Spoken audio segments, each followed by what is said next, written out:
এবারও হয়তো বা হবে আশা করছি না, যদি এরকম হয় সেক্ষেত্রে আপনাদের অবস্থা কি? দেখেন, নর্মালি ঢাকা প্রিমিয়ার লিগের পেমেন্ট ইস্যুতে ক্রিকেট বোর্ড লায়াবিলিটি নেয় না, বিকজ এটা ক্লাবের সাথে প্লেয়ারদের ডাইরেক্টলি ডিল হয়। সো বাট আমি এটা আশা করবো অ্যাজ আমাদের বোর্ড থেকে প্রত্যেকটা ক্লাবকে এই রিকোয়েস্টই করবো যে সিচুয়েশনটা এমনি অনেকেই যে একটা সময় যে ধরনের পেমেন্ট পাচ্ছিল প্লেয়াররা, ওখান থেকেও বেশ অনেক কমে এসেছে আমি যতটুকু জানি। তো আমার কাছে মনে হয় যে আমি আশা করবো আমাদের তরফ থেকে আমরা এটাই রিকোয়েস্ট করবো যে তারা যেরকম তাদের সাথে যে কন্ট্রাক্ট হয়েছে ওটা সবাই অনার করে ভবিষ্যতে ভবিষ্যতে এই জিনিসটাকে কিভাবে আর একটু সিস্টেম্যাটিক করে নিয়ে আসা যায়, এটা নিয়ে আমাদের একটা আলোচনা হচ্ছে, সো দ্যাট যে কমিটমেন্ট গুলা করা হচ্ছে বা করা হচ্ছে ওটা যেরকম দুই সাইড থেকেই ফুলফিল করা হোক। সো যদি আমি আপনাকে যেটা বললাম যে আমাদের কাছে সময়টা এতই কম ছিল যে আমরা দায়িত্ব নেওয়ার প্রথম দিনই জিনিসটা নিয়ে আলোচনা করে খেলাটা শুরু করে দেওয়াটা was the most important. But আপনি যেটা বলেছেন, ইউ আর রাইটলি মেনশন যে প্রতিটা বছর এই জিনিসটা নিয়ে কিছু না কিছু একটা সমস্যা হয়। But this is something that we need to think and do. যখন একটা ইলেক্টেড বডি আসবে এটা নিয়ে বসে, যদি আমি আসি আর আমাদের সাথে যারা আছেন ওনারা আবার যদি ইলেক্টেড হন, এটা একটা ফরম্যাটের মধ্যে আনতে হবে, এনে যতটুকু এটাকে মিনিমাইজ করা। Thank you. আপনি যেটা বলছিলেন যে আসলে ক্লাবের সঙ্গে প্লেয়ার ক্রিকেট বোর্ড এইভাবে লায়াবিলিটি নেয় না, কিন্তু লায়াবিলিটি নেওয়ার জায়গাটা তো নিশ্চয়ই আছে। আপনারা প্রত্যেকটা ক্লাবকে অনুদান দিচ্ছেন, এবার হচ্ছে যে বাড়িয়েছেন অ্যামাউন্ট অনেক বেশি। যে অনুদানটা ক্লাবগুলোকে দেওয়া হয় এবার তো অ্যামাউন্টটা বেড়েছে, সেই সঙ্গে এবার আপনারা অনেক কিছু দায়িত্ব নিয়ে নিচ্ছেন। তো কি মনে হয় না যে মানে বিসিবিও তাদেরকে একটা জবাব দিয়ে এই জায়গায় আনতে পারে রিগার্ডিং দ্য পেমেন্ট? 100% আমি এটা অস্বীকার করছি না। আমি এই কারণেই বললাম যে এটা যদি আমরা একটা প্রপার ট্রাই পার্টি কন্ট্রাক্টের মধ্যে আনতে পারি, যেখানে বিসিবি যত বিসিবি ইজ এখানে কন্ট্রিবিউট করছে ক্লাবগুলোকে, এটা ট্রাই পার্টির মধ্যে যদি আমরা আনতে পারি কন্ট্রাক্টের মধ্যে, তাহলে এই জিনিসটা আর একটু বেটার হবে। এখন সাডেনলি এত বছর ধরে, ধরেন 37 বছর ধরে এটা এক ওয়েতে চলতেছে, এক মাসের মধ্যে এসে বা 20 দিনের মধ্যে এসে এটা হঠাৎ করে চেঞ্জ করাটা সম্ভব না। But this is something that I genuinely think এটা হওয়া উচিত। And as I told you যে in the coming years, if when the elected body is there, and again আমি বলি, আমি যদি থাকি, আমাদের সাথে যারা আছেন ওনারা যদি থাকেন, this is something that we really want to work on. একটু রনি প্লিজ। আপনি অনেক কিছু কথা বলছেন। আই থিঙ্ক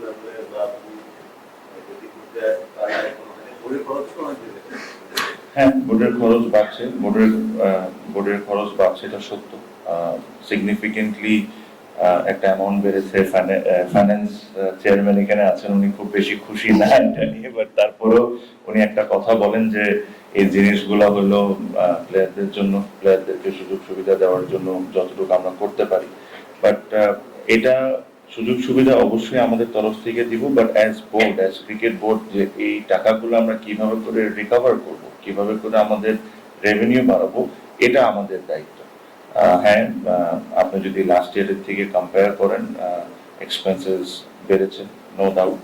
বাট আমার জন্য এই মুহূর্তে এই টুর্নামেন্টটা মাঠে নামানোটা ওয়াজ দ্য মোস্ট প্রায়োরিটি। আমার জন্য যদি 2 টাকা 3 টাকা 4 টাকা বেশি যদি খরচ হয়, হবে, খরচটা কার উপর হচ্ছে? প্লেয়ারদের উপর হচ্ছে। আমরা কার জন্য? প্লেয়ারদের জন্য। সো করতে হলে করতে হবে। ওকে, রূপক। তবে ভাই, আপনি কিছুক্ষণ আগে রেফারেন্স দিয়েছেন যে ঢাকা প্রিমিয়ার লিগে একসময় নাম করা ক্রিকেটার আসতেন, আপনাদের কাছে খোঁজ নিতেন কবে শুরু হবে। গত 2-3 সিজন ধরে আসলে একজন লোকাল ক্রিকেটার রেখেছেন, লোকাল ক্রিকেটার বেশি ম্যাচ পাচ্ছে বা অনেকেই সুবিধা পাচ্ছে, কিন্তু বিদেশি ক্রিকেটার থাকলে কি সুবিধা হতো, সামনে আসলে থাকা উচিত কিনা? দেখেন, এটা 2 সাইড অফ দ্য স্টোরিজ আছে।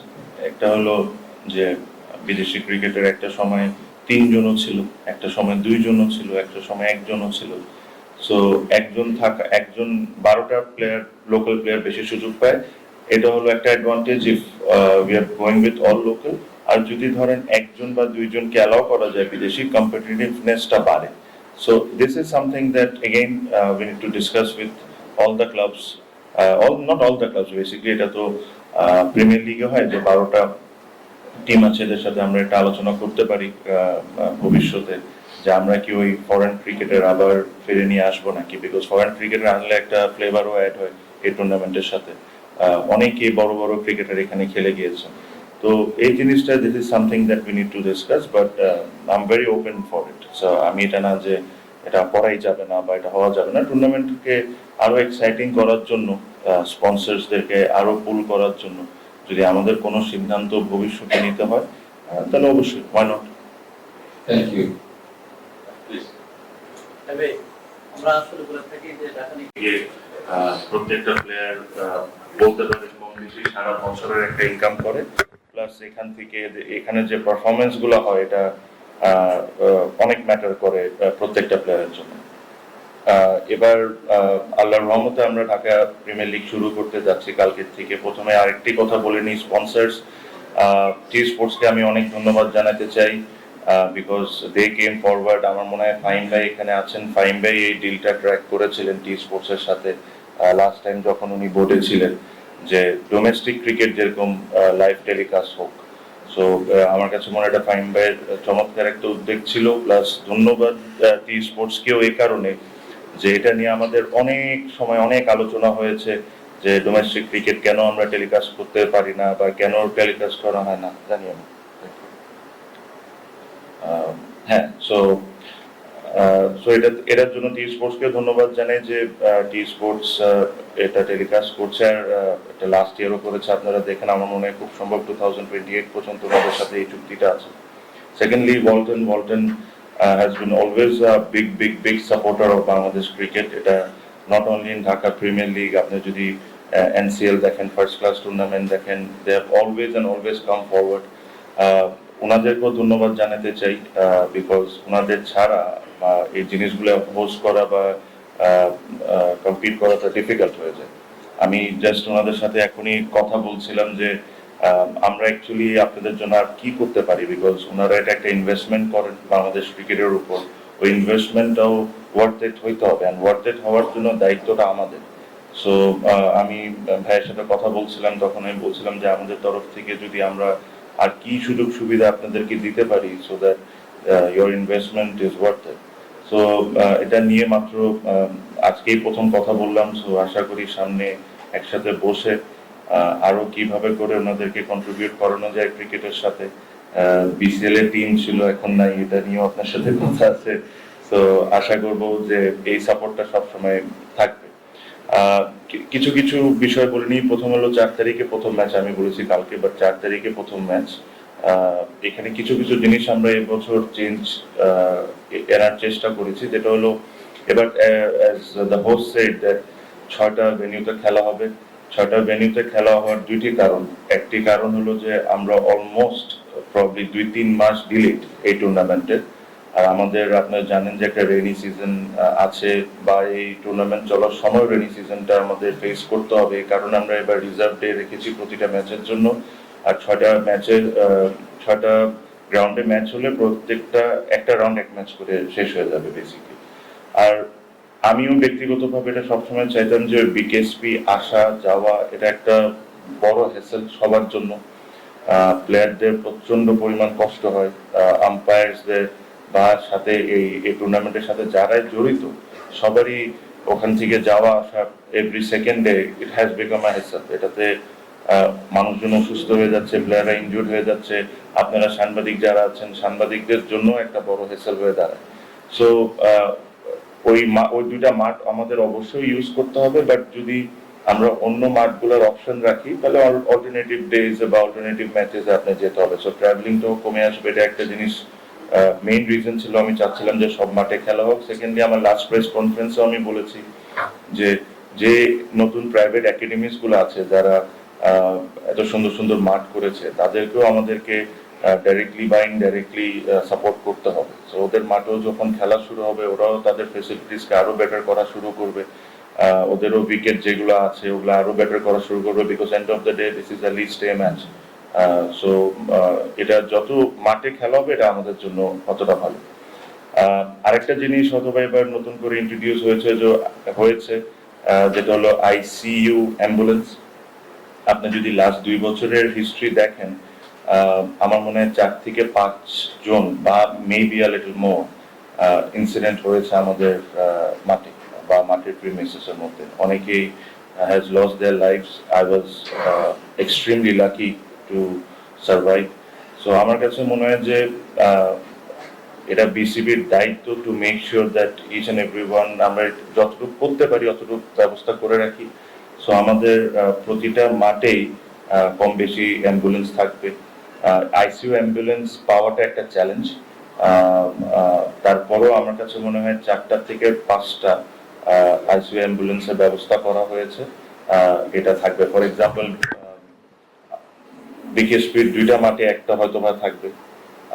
এভাবে করে করে আমি এক্স্যাক্টলি জানি না কিভাবে করে ওটা করেছে, বাট আমি এতটুকু জানি যে 4টা থেকে 5টা আইসিইউ অ্যাম্বুলেন্সকে আমরা রেন্ট করছি and will make sure that এই ধরনের ইনসিডেন্ট যদি আল্লাহ মাফ করুক আবার কারোর সাথে ঘটে তাহলে আমরা আর ওয়েল প্রিপেয়ার আগের চেয়ে তো এই জিনিসগুলো ট্যাকেল করার জন্য।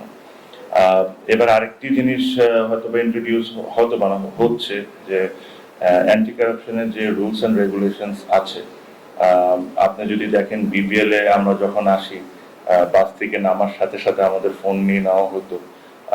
Only the manager use to have that one phone and then ওই কমিউনিকেট করতো, প্লেয়াররা কাছে কোনো ফোনস থাকতো না। Even the coaches and the coaching staff কারোর কাছে কোনো ধরনের ফোন থাকতো না। এটা একটা আইসিসি অ্যান্টি কারাপশনের অনেকগুলো রুলসের মধ্যে এটা একটা রুলস পড়ে। সো এই জিনিসগুলো আমরা এবার থেকেই ইমপ্লিমেন্ট করা শুরু করছি। প্রত্যেকটা টিমই বলতে পারেন, প্লাস যারা ম্যানেজমেন্ট আছেন তারা অলরেডি আমাদের আইসিসি ইউনিট যেটা আছে আকু নাকি, তো ওনাদের সাথে অলরেডি মিটিং করেছেন। ওনাদের সাথে যে প্রসেসটা মেনটেন করতে হয় ওই প্রসেসগুলো ওনারা গো থ্রু করেছেন। এই জিনিসগুলোর প্রতি আমরা খুবই খুবই সিরিয়াস, এখানে কোনো ধরনের কোনো ছাড় দেওয়ার প্রশ্নই আসে না। আর যে স্টেপগুলো যে প্রসেসগুলো আমরা ফলো করব ইন্টারন্যাশনাল ক্রিকেটে বা ফ্র্যাঞ্চাইজ বেসড টুর্নামেন্টে আমরা চেষ্টা করব যে এবারও এটা হয়। কিছু কিছু ক্ষেত্রে হয়তো একটু ডিফিকাল্ট হবে, বিকজ যখন আপনি একটা ইন্টারন্যাশনাল ক্রিকেট খেলেন বড় স্টেডিয়ামে পিওনে যেটা থাকে যে এটার ভিতরে প্লেয়ারদের ভিতরে কেউ আসতে পারবে না, বাট আনফর্চুনেটলি যখন আমরা এই একাডেমিজের মাঠগুলোয় খেলছি বা বিকেএসপিতে খেলছি ওই সুযোগ সুবিধা আমাদের কাছে কম। ওখানে ড্রেসিং রুমগুলো এভাবে করে করা যে জিনিসটা আটকানোটা খুবই কঠিন হবে। তারপরও আমাদের তরফ থেকে যতটুকু আমরা পারি আমরা চেষ্টা করবো এই জিনিসগুলো মেনটেন করতে। যতটুকু আমার বিসিবির পক্ষ থেকে সম্ভব হয়েছে, আমরা আপনারা জানেন যে প্রতিটা সিজনে আমরা ক্লাবগুলোকে পার্টিসিপেট করার জন্য একটা ফাইন্যান্সিয়ালি হেল্প করি। ওই ফাইন্যান্সিয়াল জিনিসটা আমরা এবার বাড়িয়ে দিয়েছি, যেটা লাস্ট টাইম ছিল তার চেয়ে বেটার করে দিয়েছি। প্লাস আমরা একটা জিনিস, আমি একটা জিনিস সবসময় বলতাম যে ধরেন লাস্টে আমরা ফিটনেস নিয়ে অনেক কথা বলতাম বা ফিটনেস নিয়ে অনেক চিন্তিত ছিলাম। অনেক প্লেয়ারকে এত স্কোর না করলে অনেক টুর্নামেন্ট খেলতে দিতে হতো না, বাট ওই ফিটনেস টেস্ট শেষ করার পর যখন লাঞ্চ সার্ভ করতো ওই জায়গায় আলু ভর্তা, গরুর মাংস আর ডিম ভাতই থাকতো। তো যদি আপনি অ্যাকচুয়ালি ফিটনেসকে নিয়ে এত কনসার্ন বা ফিটনেসের আপনি একটা ক্রাইটেরিয়া সেট করতে চান, সো আপনি তো সব দিকটা অ্যাটলিস্ট ট্রাই করতে হবে কভার করার জন্য। সো এবার আমরা আমাদের বিসিবির তরফ থেকে প্রত্যেকটা টিমকে লাঞ্চও প্রোভাইড করছি। আমি এটা জানি যে সাডেনলি হঠাৎ করে ওই ভাতের অভ্যাস থেকে গ্রিল চিকেনে নিয়ে আসা ন্যাশনাল টিম প্লেয়ার্স বা যে আন্ডার-19 বলেন বা এই টিমের বলেন, ওনারা হয়তো এটাতে ইউজ টু, বাট যারা আমাদের এই ডোমেস্টিক খেলেন তাদেরকে একদম সাডেনলি পুরোটা চেঞ্জ করা দেওয়াটা ডিফিকাল্ট হবে, বাট অ্যাটলিস্ট হেলদিয়ার ওয়েতে কুক হচ্ছে বা এটার জন্যই আমরা চেষ্টা করব একটা ভালো আমাদের যারা মেনু সেট করে তাদেরকে দিয়ে মেনু সেট করানো হয়েছে। তো আশা করি the quality of the food will be also much better this time because we are going to serve. So এগুলোই, এটার সাথে আরো কিছু কিছু আছে, but the main thing is মাঠে খেলা ফিরছে, প্লেয়াররা খেলবে, আমরা সবাই খেলা এনজয় করব, আর ফাইন্যান্সিয়ালি প্লেয়ার্সরা বেনিফিট হবে। বিকজ আমি শিওর এখানে অনেকে আমরা নিউজ দেখেছি সেকেন্ড ডিভিশন ফার্স্ট ডিভিশনের প্লেয়াররা ক্রিকেট ছেড়ে অনেকে ফুচকা বিক্রি করছে, রিক্সা চালাচ্ছে, এরকমও কাহিনী আমরা শুনেছি দেখেছি। So this is not what we want. আমাদের ক্রিকেটটা মাঠে থাকতে হবে, প্লেয়াররা খেলবে, ফাইন্যান্সিয়ালি বেনিফিট হবে, আর এটাই আমাদের first and most important target ছিল when we got this position, and I'm very happy যে 4 তারিখ থেকে খেলা শুরু হবে। আর আশা করবো যে আপনারা সবাই মাঠে যাবেন, যতটুকু সাপোর্ট সবসময় দিয়ে আসছেন এটা করবেন। So thank you for my side. I'm sure the sponsors might have to say something, and I hope আপনাদেরকে 4 তারিখে আমি মাঠে দেখবো ইনশাআল্লাহ। Thank you. তাতে দলে ঢোকার জন্য পরবর্তী নার্সিং করে এই মতো নিয়ে কোনো প্ল্যান আছে? দেখেন, আমার জন্য ইম্পর্টেন্টটা কি জানেন, সেরা 5 ব্যাটসম্যান, এটা তো সবাই আমরা জানি যে সেরা 5 ব্যাটসম্যান কারা যখন টুর্নামেন্টটা শেষ হয়। আর আমার জন্য বেশি ইম্পর্টেন্ট ছিল যে আরো 30টা ব্যাটসম্যান তাদেরকে কিভাবে করে ভালো অবস্থায় নিয়ে আসা যায়। কারণ যে কোনো প্লেয়ারের কিন্তু একটা সিজন বাজে যেতেই পারে, নট নেসেসারিলি ওই প্লেয়ারটা খারাপ। এরকম অনেক হিস্ট্রি আছে যে আন্ডার 19 টিমে চান্স পায় নাই কিন্তু ন্যাশনাল টিমে রিপ্রেজেন্ট করেছে, ভালো করেছে। So for me the most important thing is top 3 batsman, ওরা তো অটোমেটিকলি অপরচুনিটিস পাবে, but what about the others? ওদেরকে নিয়ে কিভাবে আগাইতে পারি, ওদেরকে নিয়ে কি করতে পারি সো দ্যাট নেক্সট সিজনসে ওরা যেরকম টপ 3 ব্যাটসম্যান হবে। সো আমার ফোকাসটা হলো ওটা নিয়ে। টপ 3 আপনারা লিখবেন, আপনারা জানবেন, সিলেক্টরও পিক করবে, এটা নিয়ে আমি চিন্তা করে আসলে লাভ নেই। But I'm thinking about the others, যাদের ভালো টুর্নামেন্ট জানে, they are capable, ওদেরকে নিয়ে। Thank you. আমার মনে হয় আপনারও প্রশ্ন নাই, আমরা একটু টুর্নামেন্টের লোগোটা এখানে একটু দেখাতে চাই, তারপরে আমরা মাঠে চলে যাবো, একাডেমি মাঠে। প্লিজ।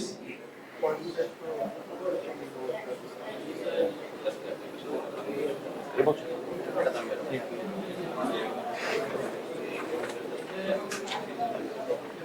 খেলা আছে আজকে দুইটায়। Thank you very much. ঠিক আছে, থ্যাংক ইউ, চলেন আমরা যাই।